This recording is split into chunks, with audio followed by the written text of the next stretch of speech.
ನಮಸ್ತೆ ಎಲ್ಲರಿಗೂ. Hi my dear student. C, last ಕ್ಲಾಸಲ್ಲಿ ನಾವು ಅಕ್ವಾಟಿಕ್ ಹ್ಯಾಬಿಟಾಟ್ಸ್ ಅದ್ರ ಬಗ್ಗೆ ಪ್ಲಾಂಟ್ಸ್ ಡಿಸ್ಕಸ್ ಮಾಡಿದ್ವಿ. C next 7.4 characteristics of organisms. Organisms ಜೀವಿಗಳ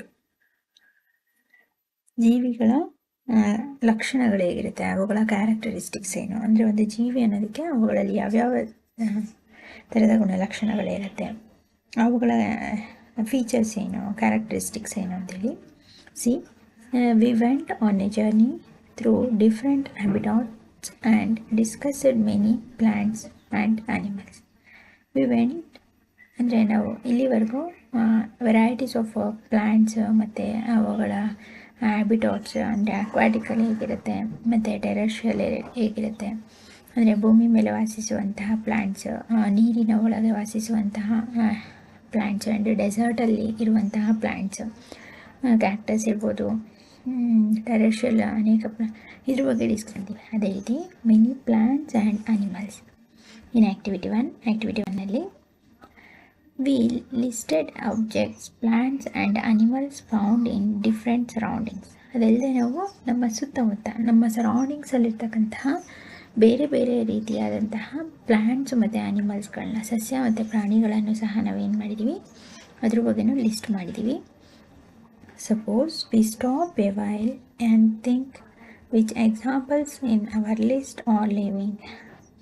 in case we stop while think which examples in our list or living. ಯಾವುದಾದ್ರೂ ಬಿಟ್ಟಿದ್ದೀವ ಅಂದರೆ ನಾವು ಈ ಲಿಸ್ಟ್ ಮಾಡಿರ್ತಕ್ಕಂತಹ ಲಿವಿಂಗ್ ಆರ್ಗಾನಿಸಮ್ಸಲ್ಲಿ ನಮ್ಮ ಲಿಸ್ಟಲ್ಲಿ ನಮ್ಮ ಯೋಚನೆಗೆ ಬಂದಿಲ್ಲದೆ ಇರ್ತಕ್ಕಂತಹ ಯಾವುದಾದ್ರೂ ಪ್ರಾಣಿಗಳು ಲಿಸ್ಟು ಇದೆಯಾ ಅಂತೇಳಿ. Let us think of examples from A forest. ಹಾಗಾದರೆ ಕಾಡಿನಲ್ಲಿ ಕಂಡುಬರ್ತಕ್ಕಂತಹ ಕೆಲವೊಂದು ಉದಾಹರಣೆಗಳು, ಅವುಗಳ ಪ್ರಾಣಿಗಳು ಮತ್ತು ಸಸ್ಯಗಳನ್ನ ಎಕ್ಸಾಂಪಲ್ಸ್ ತೊಗೊಳ್ಳೋಣ ಅಂತೇಳಿ. ಫಾರೆಸ್ಟಲ್ಲಿ let us think examples from ಫಾರೆಸ್ಟ್ನಿಂದ ಎಕ್ಸಾಂಪಲ್ಸ್ ತೊಗೊಳ್ಳೋಣ. ನೀನು ಡಿಸ್ಕಸ್ ಮಾಡಿಲ್ಲದೆ ಇರ್ತಕ್ಕಂಥ ಯಾವುದಾದ್ರೂ ವೆರೈಟೀಸ್ ಇದೆ, ತುಂಬ ಇದೆ, ಆದರೆ 1 to 2 ಅಷ್ಟೇ ಮಾಡಿದ್ದೀವಿ. ಅದರಲ್ಲಿ ಟ್ರೀಸ್ ಮರಗಳು, ಕ್ರೀಪರ್ಸ್ ಬಳ್ಳಿಗಳು ಅಂದರೆ ಕ್ಲೈಂಬಿಂಗ್ ಆಗಿರುತ್ತಲ್ಲ ಅಂತ ಆ ರೀತಿ ಬಳ್ಳಿಗಳು, ಸ್ಮಾಲ್ ಆ್ಯಂಡ್ ಬಿಗ್ ಅನಿಮಲ್ಸ್ ಚಿಕ್ಕ ಮತ್ತು ದೊಡ್ಡದಾದ ಪ್ರಾಣಿಗಳು, ಬರ್ಡ್ಸ್ ಪಕ್ಷಿಗಳು, ಸ್ನೇಕ್ಸ್ ಹಾವುಗಳು, ಇನ್ಸೆಕ್ಟ್ಸ್ ಕೀಟಗಳು, ರಾಕ್ಸ್ ಬಂಡೆಗಳು, ಕಲ್ಲು ಬಂಡೆ ದೊಡ್ಡ ದೊಡ್ಡ ಬಂಡೆಗಳು, ಸಾಯಿಲ್ ಮಣ್ಣಿನ ಬಗ್ಗೆ, ವಾಟರ್ ನೀರು, ಏರ್ ಗಾಳಿಯ ಬಗ್ಗೆ, ಆ್ಯಂಡ್ ಡ್ರೈ ಲೀವ್ಸ್ ಒಣಗಿದ ಎಲೆಗಳು, ಡೆಡ್ ಆನಿಮಲ್ಸ್ ಸತ್ತ ಪ್ರಾಣಿಗಳು, ಮಶ್ರೂಮ್ಸ್ ಅಣಬೆ, and mosses may be only some of the objects. Mosses ಅಂದರೆ ಆವಾಸೆ. only some of the objects that are present in the forest ಅಂದರೆ ಕಾಡಿನಲ್ಲಿ ಕಂಡು ಬರ್ತಕ್ಕಂತಹ ಕೆಲವು ಆಬ್ಜೆಕ್ಟ್ಸ್ಗಳು. ಯಾವ್ಯಾವ ಥರದ ವಸ್ತುಗಳು ಕಾಡಿನಲ್ಲೆಲ್ಲ ಇರುತ್ತೆ, ಹಾವಿರುತ್ತೆ, ಪಕ್ಷಿಗಳಿರುತ್ತೆ, ಒಂದೇ ಆವಾಸ. ಅದು ಫಾರೆಸ್ಟ್ ಅನ್ನೋದು ಇಸ್ ಒನ್ ಹ್ಯಾಬಿಟಾಟ್. ಅದು ಆ ಒಂದು ಆವಾಸದಲ್ಲೇ ನೋಡಿ, ಚಿಕ್ಕ ಪ್ರಾಣಿ ಸ್ಮಾಲ್ ಆ್ಯಂಡ್ ಬಿಗ್ ಅನಿಮಲ್ಸ್ ಇರುತ್ತೆ, ಚಿಕ್ಕ ಚಿಕ್ಕ ಪ್ರಾಣಿಗಳಿರುತ್ತೆ, ಮೊಲನೂ ಇರುತ್ತೆ, ಆಮೆನೂ ಇರುತ್ತೆ ಅಲ್ಲಿ ಕೊಂಡಗಳಲ್ಲಿ. ಫಾರೆಸ್ಟ್ ಒಳಗಡೆ ಕಾಡಿನೊಳಗಡೆ varieties of huge varieties of animals, birds, snakes, insects ಕೀಟಗಳು, ಬಂಡೆ ಕಲ್ಲು ಮಣ್ಣು ನೀರು ಗಾಳಿ ಒಣ ಎಲೆಗಳು, ಅಲ್ಲೇ ಕಾಡಿನಲ್ಲಿ ಸತ್ತಂಥ ಪ್ರಾಣಿಗಳನ್ನ ಯಾರು ಎತ್ತಕ್ಕಲ್ಲ, ಅಲ್ಲಲ್ಲೇ ವಯಸ್ಸಾಗಿ ಅಥವಾ ಬೇಟೆಯಾಡಿ ತಿಂದಂತಹ ಉಳಿದಂತಹ ಸತ್ತ ಪ್ರಾಣಿಗಳ ದೇಹಗಳು, ಅಲ್ಲಿ ಬೆಳೆದಿರ್ತಕ್ಕಂಥ ಮಶ್ರೂಮ್ಸ್ ಇರ್ಬೋದು, ಮಾಸಸ್, ಇವೆಲ್ಲವೂ varieties of objects are present in the forest. Which of these are living? ಇವುಗಳಲ್ಲಿ ಯಾವುದು ಲಿವಿಂಗ್, ಜೀವಂತ ವಸ್ತು, ಜೀವಿಗಳು ಯಾವುದು ಅಂತೇಳಿ ನೋಡೋಣ. ಇವು ಎಲ್ಲವುಗಳಲ್ಲಿ ಲಿವಿಂಗ್ ಅಂತ ನಾವು ಯಾವುದನ್ನು ಕರಿತೀವಿ, ಜೀವಿಗಳು ಅಂತೇಳಿ.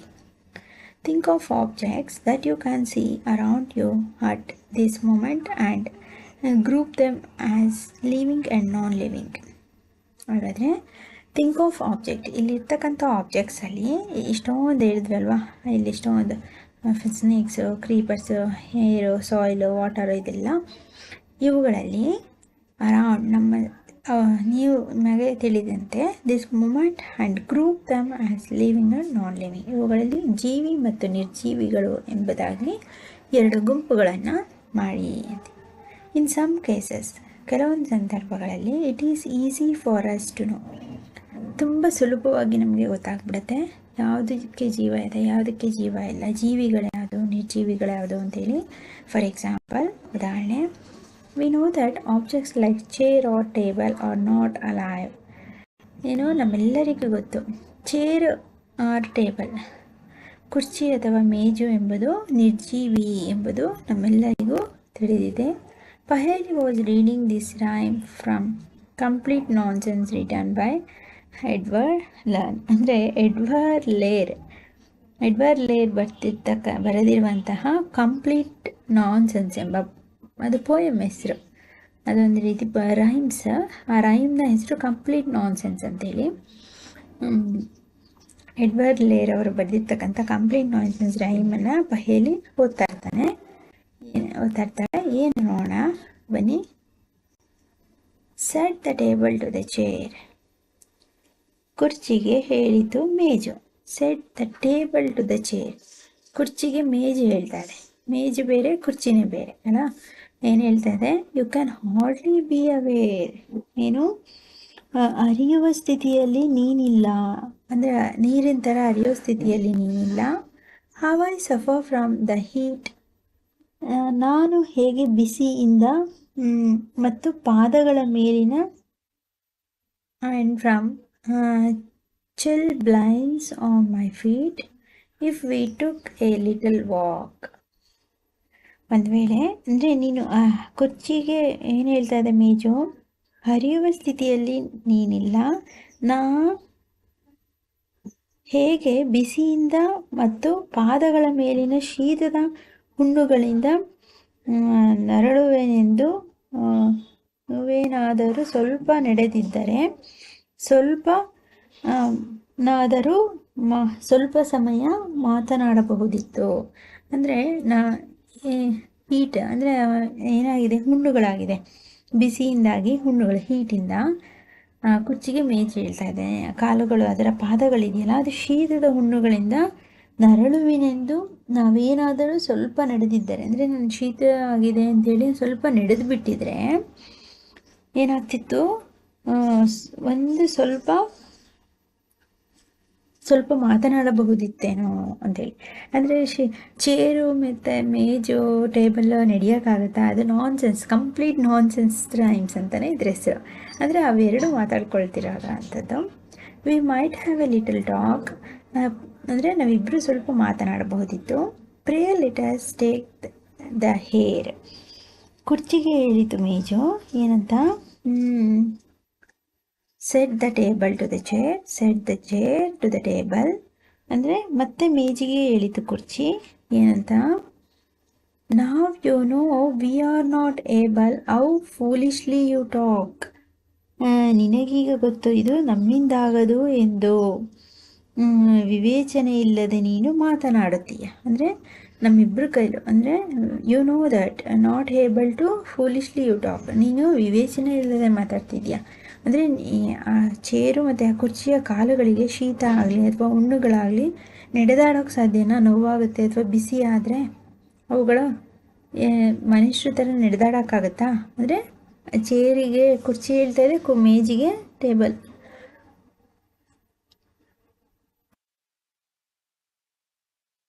ಮೇಜ್ ಏನಂತ ಹೇಳ್ತಾ ಕುರ್ಚಿಗೆ, ನೀನು ಫೂಲಿಶ್ ಥರ, ಅಂದರೆ ವಿವೇಚನೆ ಇಲ್ಲದೆ ಮಾತನಾಡ್ತಿದ್ದೀಯಾ.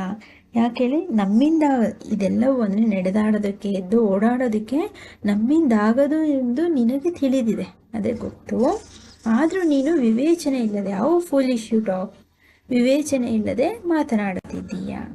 When you know we can not walk said the table with a sigh, ಅಂದರೆ ನಡೆಯಲು ನಮ್ಮಿಂದಾಗದು ಎಂದು ಗೊತ್ತಿದ್ದರೂ ನಿಟ್ಟುಸಿರಿನಿಂದ ಹೇಳಿತು ಮೇಜು ಏನಂತ, when you know we cannot walk said the table with sigh, ಅಂದರೆ ನಿಟ್ಟುಸಿರಿ ಸೈನ್, ಅಂದರೆ ಅದು ನಮ್ಮಿಂದ ಆಗಲ್ಲ, ಹೌದು ನಾವು ನಡೆದಾಡೋಕ್ಕಾಗಲ್ಲ ಅಂತ ಗೊತ್ತಿದ್ದರೂ ಏನು ಆಗಲ್ಲ ಅಂತ ಗೊತ್ತಿರೋದನ್ನು ನಿಟ್ಟುಸಿರಿನಿಂದ ಅಂದರೆ ಬೇಜಾರಿಂದ ಹೇಳಿತು. It can do no harm to try. ಪ್ರಯತ್ನದಿಂದ ತೊಂದರೆ ಏನಿಲ್ಲ. ಅಂದರೆ it cannot do no harm to try, ಅಂದರೆ ಪ್ರಯತ್ನ ಮಾಡೋದ್ರಲ್ಲಿ, ಟ್ರೈ ಮಾಡೋದ್ರಲ್ಲಿ ಏನು ತಪ್ಪಿಲ್ಲ. I have as many legs as you, ಏನು ನನಗೂ ನಿನ್ನಷ್ಟೇ ಕಾಲುಗಳಿವೆ. Why cannot we walk on two, ನಾವೇಕೆ ಎರಡು ಕಾಲುಗಳಲ್ಲಿ ನಡೆಯೋಕ್ಕಾಗಲ್ಲ. ನನಗೂ ಮೇಜಿಗೂ, ಎರಡು ಟೇಬಲ್ಗೂ ಕಾಲಿದೆ, ಮೇಜಿಗೂ ಚೇರ್ಗೂ ಕಾಲಿದೆ, ನಮಗೂ ಎರಡು ಕಾಲುಗಳಿವೆ, ಯಾಕೆ ನಾವು ನಡೆಯೋಕ್ಕಾಗಲ್ಲ.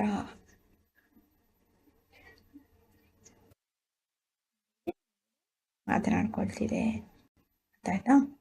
ಅಂದರೆ ಇದು ಕಂಪ್ಲೇಂಟ್, ಅಂದರೆ ಚೇರು ಟೇಬಲು ಮಾತನಾಡೋಕ್ಕೂ ಆಗಲ್ಲ, ಅವು ನಡೆಯೋದಕ್ಕೂ ಆಗಲ್ಲ, ಆದರೂ ಅದರ ಒಂದು ರೀತಿ ಅದಕ್ಕೆ ಇಲ್ಲಿ ಕಂಪ್ಲೀಟ್ ನಾನ್ಸೆನ್ಸ್ ರೈಮ್ಸ್ ಅಂತ ಕೊಟ್ಟಿರೋದು. ಎಡ್ವರ್ಡ್ ಲೇಯರ್ಸ್ ತಮಾಷೆಗೆ ಚೇರು ಮತ್ತು ಟೇಬಲ್ಗಳು ಈಸ್ ಅಲೈವ್, ಅಂದರೆ ನಿರ್ಜೀವಿಗಳು ಅಂತ ಎಕ್ಸ್ಪ್ಲೈನ್ ಮಾಡೋದನ್ನು ಈ ರೈಮ್ಸ್ ಮೂಲಕ ಅವರು ಹೇಳಿದ್ದಾರೆ ಅಷ್ಟೇ. ಆಗ್ತಿದೆಯಾ? Paheli and Bojoy found the poem very funny. Paheli ಮತ್ತು ಬೋಜಾಯ್ ಈ ಪೋಯಮ್ ಅಂದರೆ ರೈಮ್ಸ್ನ ನೋಡಿ ತುಂಬ ಹಾಸ್ಯವನ್ನು ಮಾಡ್ತಿದ್ದಾರೆ. Because they knew that a chair or a table is not alive. Because ಆಗಲಿ ಚೇರು ಮತ್ತು ಟೇಬಲ್ ಎರಡು ನಿರ್ಜೀವಿಗಳು ಎಂದು ಆಗಲೇ ನಮಗೆ ತಿಳಿದಿದೆ. And it cannot talk or walk, ಮತ್ತು ಅದು ಓಡಾಡೋದಕ್ಕೂ ನಡೆದಾಡೋದಕ್ಕೂ ಆಗಲ್ಲ. ಆ್ಯಂಡ್ ಟಾಕ್, ಮಾತನಾಡೋಕ್ಕೂ ಬರಲ್ಲ. ಅದೊಂದು ರೀತಿ ಫನ್ನಿ, ಅದೊಂದು ಹಾಸ್ಯಾಸ್ಪದ, ತಮಾಷೆ ಅಂತ ಅನಿಸುತ್ತೆ. ಅವೆರಡು ಅಂದರೆ ಚೇರು ಮತ್ತು ಟೇಬಲ್ ಮಾತಾಡ್ಕೋತಿದೆ ಈ ರೀತಿ, ನಾವು ನಡೆದಾಡ್ಬೋದಲ್ವಾ, ನಾವು ಓಡಾಡ್ಬೋದಲ್ವಾ, ನಮಗೂ ಕಾಲುಗಳಿದೆ ಅಂತ. ಅವೆರಡು ಕುರ್ಚಿ ಮೇಜು ಟೇಬಲ್ಗೆ ಹೇಳುವಂಥದ್ದು, ಕುರ್ಚಿ ಮೇಜಿಗೆ ಹೇಳುವಂಥದ್ದು ಈ ಒಂದು ಪೋಯಮ್ನ ಕೇಳಿದ್ರೆ ತುಂಬ ನಗು ಬರುತ್ತೆ. ಯಾಕಂದರೆ ಬಿಕಾಸ್ ದೇ ನ್ಯೂ ದ್ಯಾಟ್, ನಮ್ಮೆಲ್ಲರಿಗೂ ಗೊತ್ತು chair or a table not alive, ಇವೆ ಚೇರು ಮತ್ತು ಟೇಬಲ್ ಅನ್ನೋದಕ್ಕೆ ಜೀವ ಇಲ್ಲ, ಇವು ನಿರ್ಜೀವಿಗಳೆಂದು ತಿಳಿದಿದೆ. Chair, table, stone or a coin are not alive. ಅದೇ ರೀತಿ ಕುರ್ಚಿ, ಮೇಜು, ಕಲ್ಲು ಮತ್ತು ನಾಣ್ಯ ಇವೆಲ್ಲವೂ ನಿರ್ಜೀವಿಗಳೆಂದು ತಿಳಿದಿದೆ.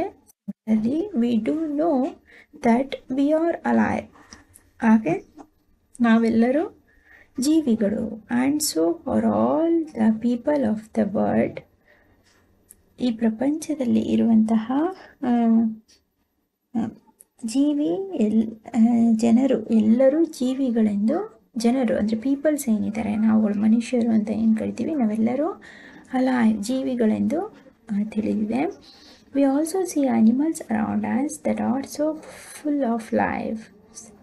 ಅದಲ್ಲದೆ ನಮ್ಮ ಸುತ್ತಮುತ್ತ ಕೇವಲ ಪೀಪಲ್, ಜನರು ಮಾತ್ರ ಅಲ್ಲ, ನಮ್ಮ ಸುತ್ತಮುತ್ತ ನಮ್ಮೊಂದಿಗೆ ಅನಿಮಲ್ಸ್ ಅರೌಂಡ್ ಅಸ್, ಪ್ರಾಣಿಗಳು ಸಹ ಇದೆ.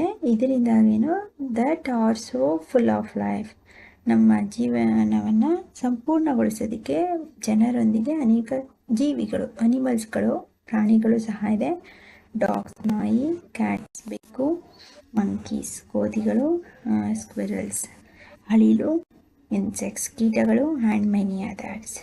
ಜೀವಿಗಳು ಕೇವಲ ಜನರು ಮಾತ್ರವಲ್ಲದೆ ನಮ್ಮ ಸುತ್ತಮುತ್ತ ಒಂದು ಜೀವನವನ್ನು ಸಂಪೂರ್ಣಗೊಳಿಸಲು, ಅಂದರೆ ನಮ್ಮ ಜೀವನದ ಸಂಪೂರ್ಣ ಜೀವನದಲ್ಲಿ ಅನೇಕ ರೀತಿಯ ಪ್ರಾಣಿಗಳು ಕಂಡುಬರುತ್ತೆ. ಅವುಗಳಲ್ಲಿ ನಾಯಿ, ಬೆಕ್ಕು, ಕೋತಿ, ಅಳಿಲು, ಕೀಟಗಳು ಮತ್ತು ಇನ್ನಿತರ ಪ್ರಾಣಿಗಳು ಸಹ ನಮ್ಮ ಸುತ್ತಮುತ್ತ ಜನರುಗಳೊಂದಿಗೆ, ಅಂದರೆ ಜೀವಿಗಳು ಎಂದು ಗುರುತಿಸಲು ಜನರೊಂದಿಗೆ ಇತರ ಪ್ರಾಣಿಗಳು ಸಹ ಕಂಡುಬರುತ್ತೆ.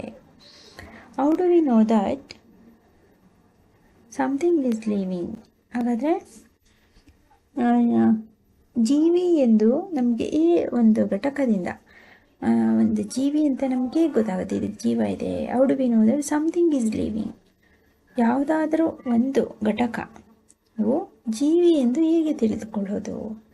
Often it is not so easy to decide. ಏನು ಹೇಗೆ ಗೊತ್ತಾಗುತ್ತೆ ಅದು ಜೀವಿ ಅಂತ ಹೇಳಿ? ಹಲವು ಸಲ ಇದನ್ನು ನಿರ್ಧರಿಸುವುದು ಅಷ್ಟು ಸುಲಭದ ಕೆಲಸವಲ್ಲ. It is not easy to decide, ಅಂದರೆ ಅದೊಂದು ಜೀವಿ ಅಂತೇಳಿ ಅದನ್ನು ಡಿಸೈಡ್ ಮಾಡೋದು ಅಷ್ಟು ಸುಲಭದ ಕೆಲಸವಲ್ಲ. We are told that plants are living.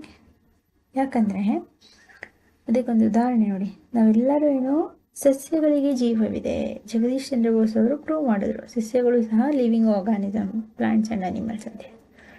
ಆದರೆ ಸಸ್ಯಗಳಿಗೂ ಜೀವವಿದೆ ಅಂತೇಳಿ ನಾವೆಲ್ಲರೂ ಹೇಳ್ತೀವಿ. You are told that plants are living. ಸಸ್ಯ ಒಂದು ಜೀವ ಇರ್ತಕ್ಕಂಥ ವಸ್ತು. But they do not move like a dog or a Pigeon.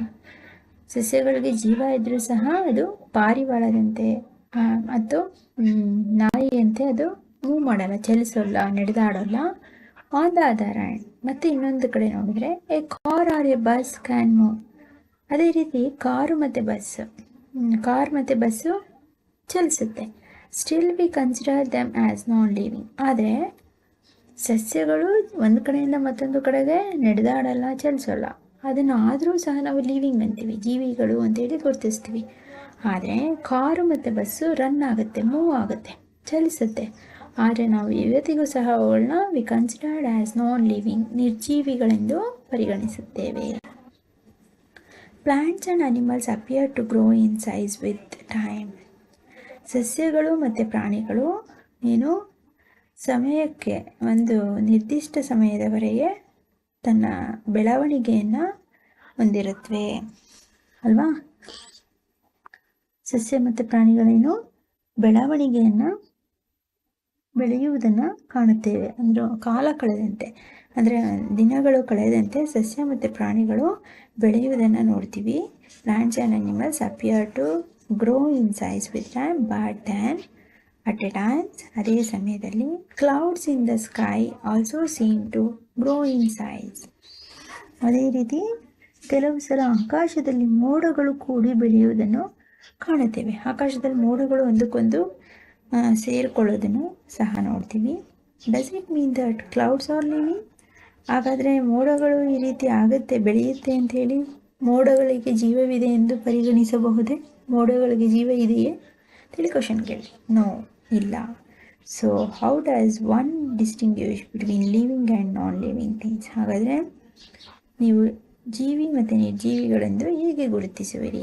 ಹೇಗೆ ಹಾಗಾದರೆ ನಾವು ಅವುಗಳನ್ನ ವ್ಯತ್ಯಾಸವನ್ನು, ಭಿನ್ನತೆಯನ್ನು ಕಂಡುಹಿಡಿಯೋದು? Do living things have some common characteristics that make them very different from the non living? ಜೀವಿಗಳು ಎನ್ನೋದಕ್ಕೆ do living things have some common characteristic. ಜೀವಿಗಳಿಗೆ ಕೆಲವು ಸಾಮಾನ್ಯ ನಿರ್ದಿಷ್ಟ ಲಕ್ಷಣಗಳಿರುತ್ತೆ. Make them very different from non living. ನಿರ್ಜೀವಿಗಳಿಗೆ ಹೋಲಿಸಿಕೊಂಡರೆ ಜೀವಿಗಳಿಗೆ ಕೆಲವೊಂದು ಸಾಮಾನ್ಯ ಗುಣಲಕ್ಷಣಗಳನ್ನು ಹೊಂದಿದ್ದು ಅವುಗಳನ್ನು ನಾವು ಜೀವಿಗಳು ಮತ್ತು ನಿರ್ಜೀವಿಗಳೆಂದು ಗುರುತಿಸ್ತೀವಿ. ಆಯಿತಾ? ಮೈ ಡಿಯರ್ ಸ್ಟೂಡೆಂಟ್, ಇಷ್ಟರಲ್ಲಿ ಯಾರು ಡೌಟ್ಸ್ ಇತ್ತು ಅರ್ಥ ಆಗಲಿಲ್ಲ ಅಂದರೆ ಅದನ್ನು ಡಿಸ್ಕ್ರಿಪ್ಷನಲ್ಲಿ ಕಾಮೆಂಟ್ ಮಾಡಿ. ಆ್ಯಂಡ್ ದೆನ್ ಟೆಕ್ಸ್ಟ್ ಬುಕ್ನ ಇಟ್ಕೊಂಡು 2 or 3 ಟೈಮ್ ಆಡಿಯೋನ ಕೇಳಿಸ್ಕೊಳ್ಳಿ. ಇಂಪಾರ್ಟೆಂಟ್ ವರ್ಡ್ನ ಅಂಡರ್ಲೈನ್ ಮಾಡ್ಕೊಳ್ಳಿ.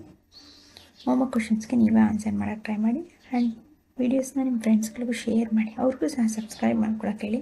ಹಾಗೆ ಈಸಿಯಾಗಿ ನನ್ನ ವೀಡಿಯೋಸ್ ಅವ್ರಿಗೆ ಸರ್ಚ್ ಮಾಡೋ ಅವಶ್ಯಕತೆ ಎಲ್ಲ ಸಿಗುತ್ತೆ.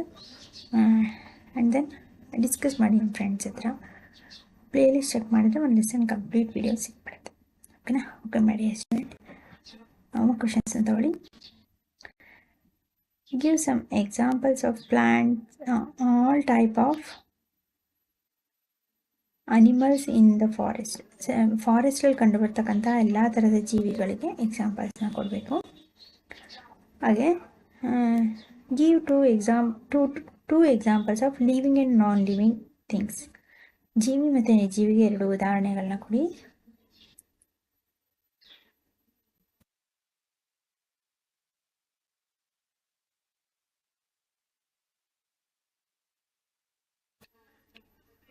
ನೀವು ನನ್ನ ನೆಕ್ಸ್ಟ್ ಕ್ಲಾಸಲ್ಲಿ ಕಾಮನ್ ಕ್ಯಾರೆಕ್ಟರಿಸ್ಟಿಕ್ಸ್ ಹೇಳ್ತೀನಿ, ಅಥವಾ ನೀವು ಈ ಲಿವಿಂಗ್ ಆರ್ಗಾನಿಸಮ್ ಅನ್ನೋದಕ್ಕೆ